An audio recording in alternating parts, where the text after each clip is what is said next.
Praise the Lord. सभी मसीही भाई बहनों को प्रभु यीशु मसीह के नाम से जय मसीह की। प्रभु की कहानियां चैनल में आप सभी का स्वागत है। हमारे इस चैनल को देखने के लिए सब्सक्राइब करें और बेल आइकन को जरूर दबाएं, तभी आपको हमारे आने वाली वीडियो का नोटिफिकेशन मिलता रहेगा। प्रियो, आज हम आपके लिए बाइबल की पुस्तक में से यीशु के जीवन के विषय एक संक्षिप्त कहानी लेकर आई हूँ कि यीशु आखिर कौन थे। क्या वो एक साधारण सा मनुष्य थे या फिर स्वयं परमेश्वर के पुत्र थे। तो चलिए प्रियो, वीडियो को स्टार्ट करते हैं। प्रियो, आज के इस दुनिया में शायद ही कोई हो जिसे यीशु मसीह के विषय ना पता हो। प्रियो, सब उनके नाम को तो जानते हैं, मगर क्या कोई उन्हें जानता है?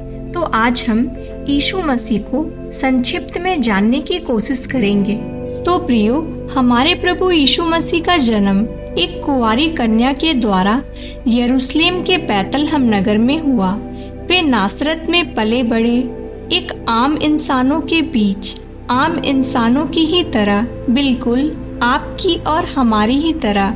प्रभु यीशु अपनी 30 वर्ष की आयु में अपनी सेवकाई को आरंभ कर 33 वर्ष की आयु में क्रूस पर हमारे लिए बलिदान हुए। तो प्रियो, आखिर इन 3 सालों में ऐसा क्या हुआ जिसके द्वारा वे बाकियों से अलग ठहरते हैं? क्यों आज बाइबल पूरी दुनिया में सबसे ज्यादा बिकने वाली पुस्तक है, जिसे लोग यीशु मसीह को जानने के लिए खरीदा करते हैं? क्या यीशु मसीह क्रूस पे मरने के बाद तीसरे दिन जी उठे थे? क्या वे आज भी जीवित है? इन्हीं बातों को आज हम देखते हैं। प्रियो, बाइबल हमें बताती है परमेश्वर मनुष्य के रूप में हमारे बीच में आए। वे हमारी ही तरह सुख और दुख के भागी भी हुए। मगर क्या आप जानते हैं उनको आखिर क्यों हमारे बीच में आना पड़ा? वे अगर आप परमेश्वर थे तो फिर क्यों उनकी भी परीक्षा हुई? प्रियो, प्रभु यीशु अपने कार्य को आरंभ करने से पहले उन्होंने यूहन्ना दाता से बपतिस्मा लिया। फिर स्वर्गदूत उन पे कबूतर के रूप में उतरा और फिर आत्मा उन्हें जंगल में लेकर गया ताकि शैतान उनकी परीक्षा ले सके। तो प्रियो, बहुत से लोगों का मन में ये सवाल जरूर आता होगा, वे तो स्वयं परमेश्वर थे, फिर क्यों उनकी परीक्षा हुई? क्यों उन्हें 40 दिन का उपवास करना पड़ा? तो प्रियो, आप सभी को पता होगा कि आदम और हवा के पाप के कारण आज हम भी श्रापित जीवन जी रहे हैं। ठीक जैसे एक मनुष्य के पाप के कारण पूरा मनुष्य जाति श्रापित हुआ, ठीक उसी तरह परमेश्वर ने एक मनुष्य के द्वारा छुटकारा भी ठहराया। मगर प्रियो, हमारा परमेश्वर हमसे इतना प्रेम करता है कि वे खुद इस धरती पे हमारे उद्धार के लिए आए, हमारे बीच रहे। मगर हमने उन्हें नहीं पहचाना, बल्कि उन्हें क्रूस पर चढ़ाकर मार डाला। क्यों? क्या यीशु कोई डाकू थे या उन्होंने ऐसा कौन सा काम किया था जो उन्हें मृत्यु दंड दिया गया? अगर वे आप परमेश्वर थे तो अपने आप को क्यों नहीं बचाया? इन्हीं बातों को हम आगे देखेंगे। इससे पहले हम यीशु के जीवन के विषय देखेंगे। जब शैतान ने यीशु की परीक्षा ली और यीशु मसीह शैतान को हराया भी, तो प्रियो, यीशु ने हमें यहाँ ये सिखलाया कि शैतान हमें किन तरीकों से परीक्षा ले सकता है और हमें किस तरह उसका सामना कर उसे हराना है।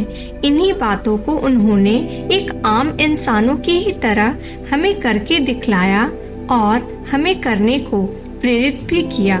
तो प्रियो, यीशु अपनी सेवकाई में वे स्वर्ग का राज्य और हमारे जीने की तरीकों को बताया करते थे, जैसे पाप का मार्ग को छोड़ना, बुराई न करना, दीन और नम्र बनना और सर्वदा एक धार्मिक जीवन जीना।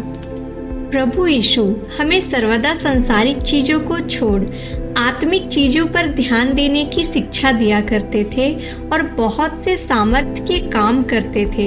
इन्हीं बातों के कारण जब धर्मी गुरुओं ने देखा लोग उनकी बातों को सुनना पसंद करते हैं और बहुत से लोगों ने उन पे विश्वास किया और उनके पीछे चलना आरंभ भी कर दिया है, तब वे धर्मी गुरुओं ने उन पे दोष लगाने की ताक में लग गए, मगर जिस घड़ी तक प्रभु अपने कार्य को पूरा ना कर चुके तब तक उन पर कोई दोष ना लगा पाया।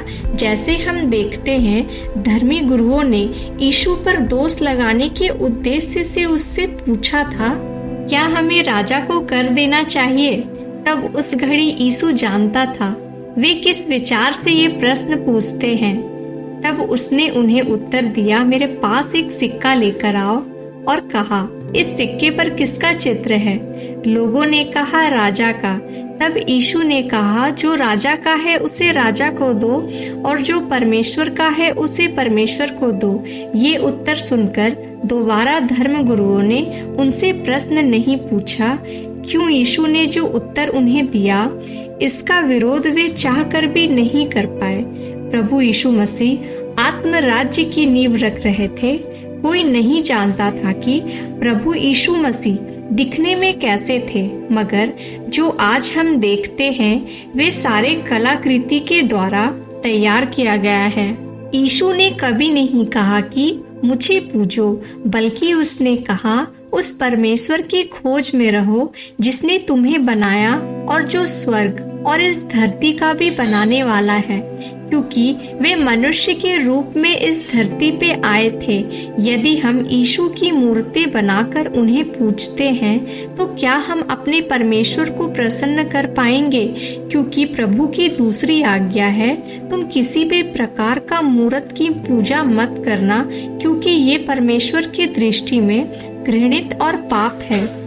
यूहन्ना अध्याय 4:24 में यीशु ने कहा है, परमेश्वर आत्मा है और अवश्य है कि उसकी आराधना करने वाले आत्मा और सच्चे मन से आराधना करे, ना कि कोई मूर्त के आगे। तो प्रियो, आखिर यीशु कौन थे? ये सवाल अधिक महत्वपूर्ण है। इस धरती में हम कहीं भी चले जाए, हम यीशु के बारे में जरूर सुन पाएंगे, चाहे वो सुसमाचार के माध्यम से या चर्च के द्वारा या पवित्र बाइबल के माध्यम से। यीशु हमारे जीवन में एक अहम हिस्सा है। जानकर भी हम उसे ग्रहण नहीं करते और ना ही खराई से उनकी बातों को सुनते हैं। ये सच है कि यीशु मनुष्य के रूप लेकर इस धरती पे आए, उससे भी हमारे ही तरह भूख और प्यास लगती थी और वो हमारी ही तरह थका करते थे। बाइबल बताती है यीशु मनुष्य की ही तरह रहा भी करते थे। जैसे हम बाइबल में देखते हैं, जब लाजर के मरने के 3 दिन बीत चुके थे, तब प्रभु लाजर की बहन मार्था और मरियम से मिलने को गया, और जब मरियम ने यीशु को देखकर फूट फूट कर रोई और उसका रोना देख प्रभु यीशु भी इंसानों की तरह उसके दुख में साथ रोए। प्रियो, यीशु में वे सारे गुण थे जो कि एक मनुष्य में होता है, पर सिर्फ एक गुण जो प्रभु यीशु में था, जो आज तक कोई मनुष्य में नहीं पाया गया, वो है पाप। क्योंकि प्रियो, हमारे प्रभु यीशु मसीह निष्पाप थे, जो आज तक उनकी तरह दूसरा कोई मनुष्य नहीं हुआ जो निष्पाप हो। क्योंकि प्रियो, बाइबल बताती है हर मनुष्य के स्वभाव में पाप होता है, लेकिन हमारे प्रभु यीशु मसीह में पाप नहीं था। मनुष्य के रूप में रहकर भी हमारे प्रभु ने कोई पाप नहीं किया। और प्रियो, ऐसा बिल्कुल भी नहीं है कि शैतान ने यीशु को पाप में गिराने की कोशिश ना की हो, जैसे आज वो हमें करता है। परंतु यीशु ने शैतान पर विजय पाई और वे निष्पाप रहे और शैतान अपने कार्यों पर सफल ना हो पाया। यीशु हम सभी की ही तरह आम मनुष्य थे, पर प्रियो, बाइबल बताती है यीशु एक मनुष्य से कई अधिक थे, क्योंकि यीशु मसीह मनुष्य के रूप में परमेश्वर थे। यूहन्ना अध्याय 1 के पहला पद में लिखा है, आदि में वचन था और वचन परमेश्वर के साथ था और वचन परमेश्वर था। फिर यूहन्ना अध्याय 8 के 58 पद में लिखा है, मैं तुमसे सच सच कहता हूँ कि इससे पहले कि अब्राहम उत्पन्न हुआ, मैं हूँ। प्रियो, इन 2 वचनों में देख सकते हैं यीशु समय के आरंभ से है और यीशु ही परमेश्वर है। ऐसा बिल्कुल भी नहीं था कि उस समय सभी लोग यीशु से प्रेम करते और उनके पीछे चलते थे, बल्कि ऐसा भी कई बार हुआ कि लोग उनके वचनों को सुनकर उन पर पथराव करना चाहते थे, यहाँ तक कि जान से भी मार देना चाहते थे, क्योंकि यीशु ने उन पर अपने आप को परमेश्वर के पुत्र के रूप में प्रकट किए थे। पर उनके बातों पर कोई विश्वास नहीं कर पाता क्योंकि उनके मन कठोर थे।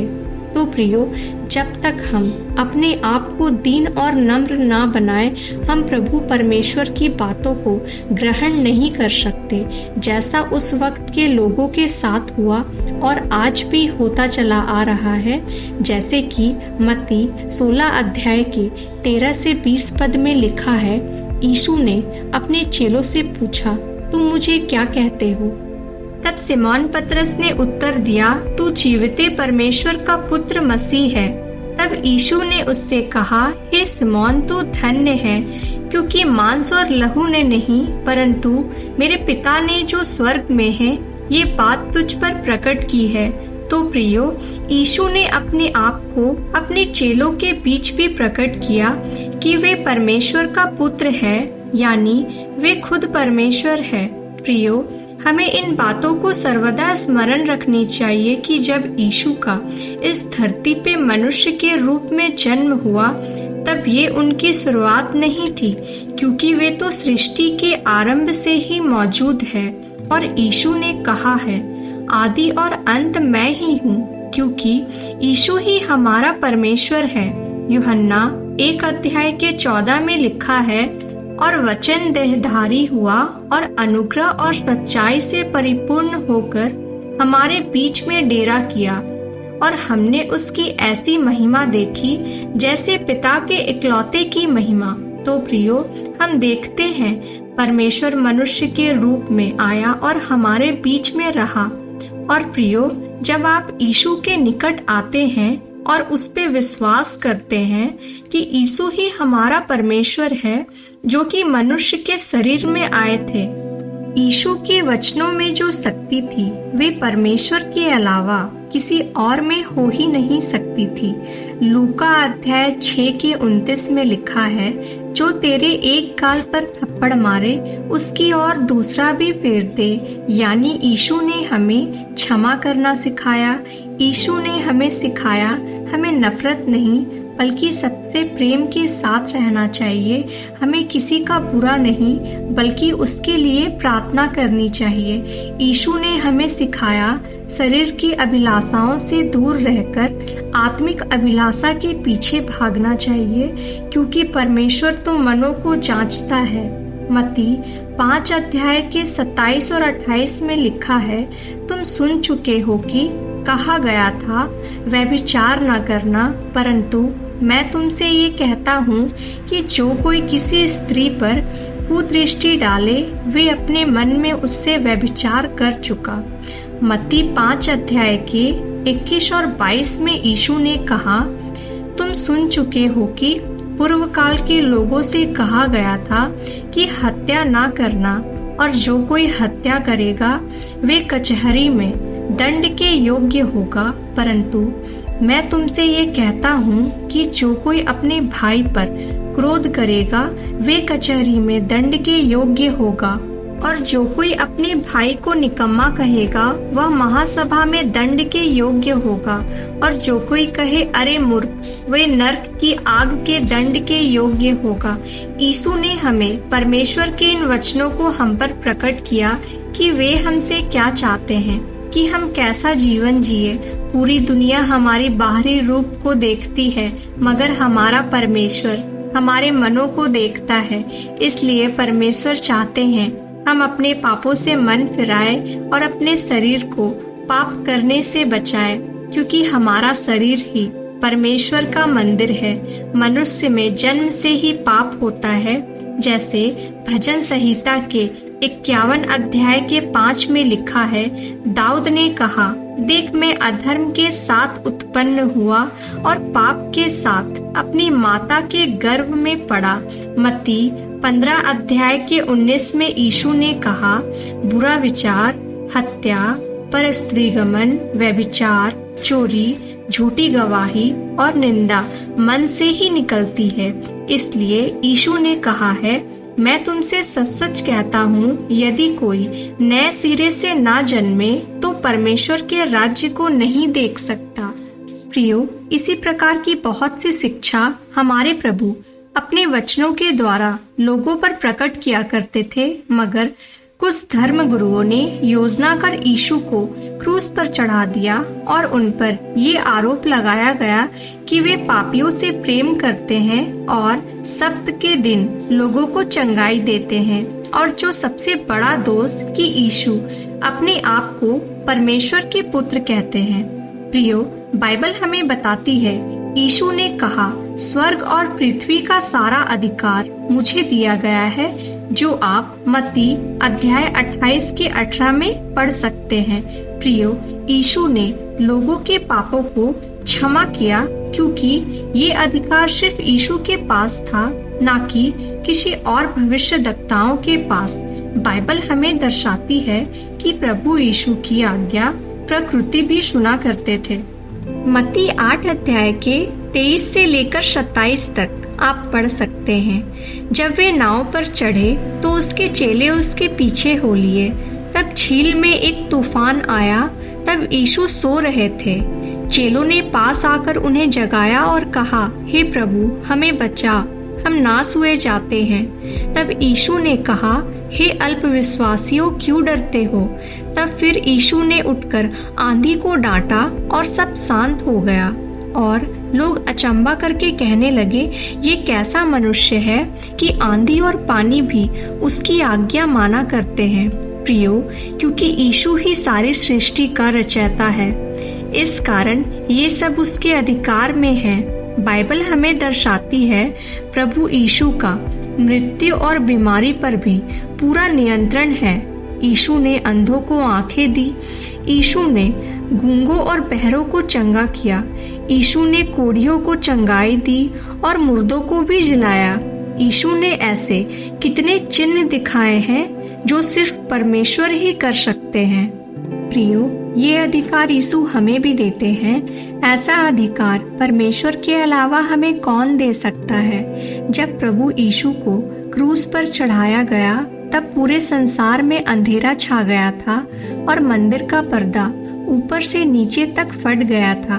प्रियो, जो यीशु को क्रूस पर देखकर, जानकर भी उस बलिदान पर विश्वास नहीं करता, जो कि वे बलिदान हमारे उद्धार के लिए उसने दिया था, ताकि हम पाप से छुड़ाए जाए और स्वर्ग के अधिकारी बन पाए।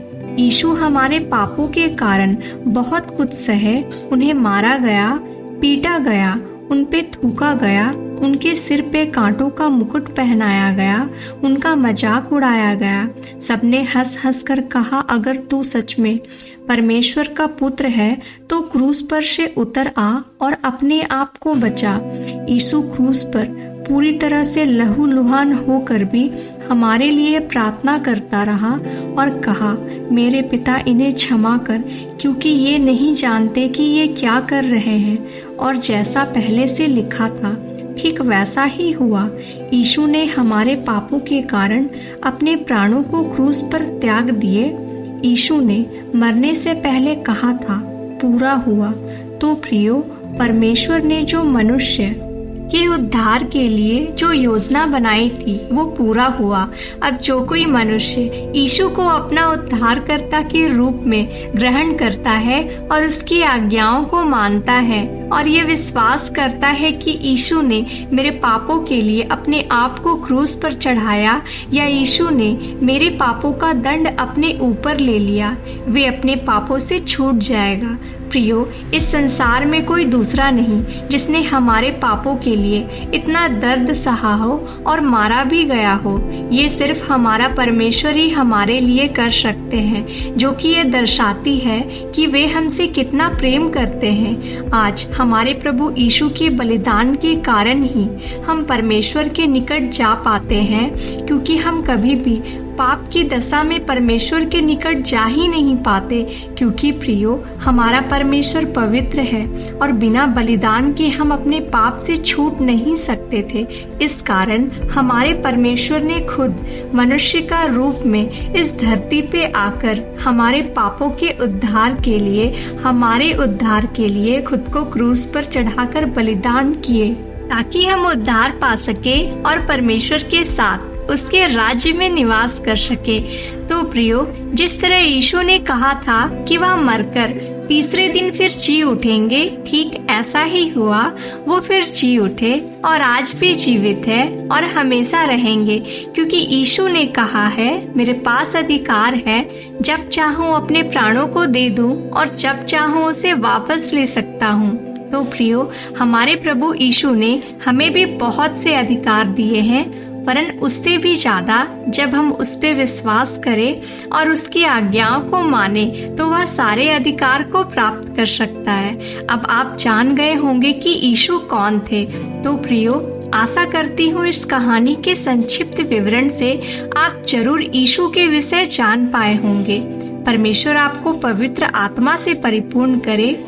यदि आप चाहते हैं दूसरे भी प्रभु यीशु को जाने और उद्धार का आशीष पाए, तो इसे दूसरों के साथ भी जरूर शेयर करें, क्योंकि हमारे प्रभु यीशु मसीह की यही इच्छा है। आप सभी को जय मसीह की। धन्यवाद। Praise the Lord. आमीन।